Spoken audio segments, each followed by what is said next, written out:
Members on my left, the question is that the motion moved by the Leader of the Opposition be agreed to. The Deputy Prime Minister has the call. We reject this motion outright, Mr Speaker. We've got confidence in the Prime Minister, but we know a few things. We know a few things about this opposition leader. We know that he stands for higher taxes. We know that he and his party stand for higher energy prices. And look at the sorry lot behind him. I mean, we've got the member for Watson.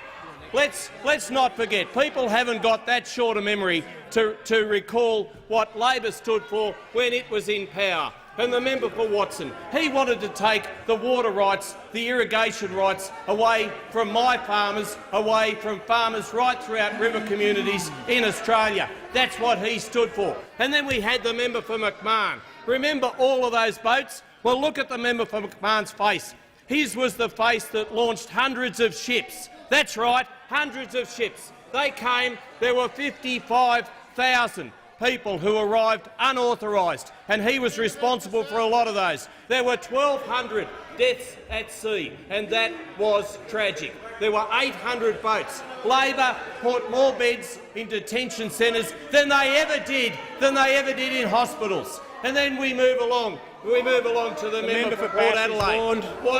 What a sorry figure. He described recently the blackouts in South Australia, which had caused so much despair for businesses, for families throughout South Australia, as nothing more than a hiccup. That's right, nothing more than a hiccup. Member for Bass will leave under 94. Let's not forget the member for Rankin. He was the Chief of Staff of the member for Lilly, who stood here, who stood at this very spot and said, the 4 years of surpluses I announced tonight. Where are those 4 years of surpluses? That's why this nation is in so much trouble, because of the member for Lilly. And thank goodness he's still here, because every time we look at him, we can remind ourselves of the debt and despair that Labor in 6 sorry years plunged this nation into. That's right. And then we've got the member for Shortland. The member for Shortland and the member for Hunter. They should listen more to the member for Patterson. She sounded them out recently. She did. She stuck up for coal workers. She stuck up for coal mines. She stuck up for coal-fired power stations. Good on you, member for Patterson. Come over this way. Come over this way. We believe you. We believe you. I tell you what, it's a shame the member for Shortland and the member for Hunter don't, because they don't stand up. They don't stand up for coal workers. I tell you what our people do. We stand up for coal workers. We stand up for all workers, because that's what we do. That's why we're lowering. That's why we're lowering the company tax rate. We're getting it down to 25%. What does the member for Maribyrnong want to do? He wants to push it up well beyond 30%. That's what Labor stands for. They don't stand up for workers. I mean, look at the member for Maribyrnong's record. Chiquita Mushrooms, clean event. I mean, really, he sold those union members out. He did, and rest assured, if he gets the opportunity as Prime Minister, he'll do it again. And don't you start, member for Eden-Monaro. Why haven't you stood up? Why haven't you stood up for the ships? When Labor in, they did not give a ship. They did not build a ship.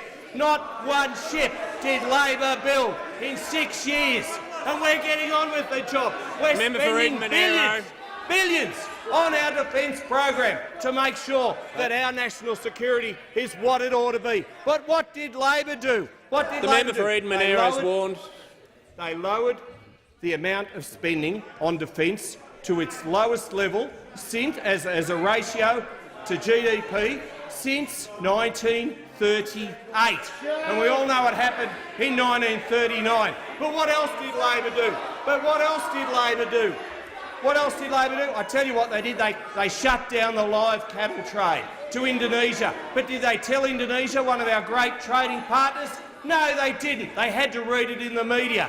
Labor does not stand up for the regions. We proudly do. And we're standing up for them at the moment. They're drought-stricken. I appreciate that that is a concern of all members of parliament, but we are standing up for those drought-stricken farmers. And they must watch this debate, and they must think, well, what an unedifying spectacle that is. They must think, well, why are Labor carrying on like this? Why are Labor? They should be standing up for the farming communities, standing up for workers, standing up for low energy costs, standing up for workers and families and all the things that are important to Australia. But they're not. They're not. We are, and we certainly will continue to do that, and we've got the back of the Prime Minister and the back of the Australian people.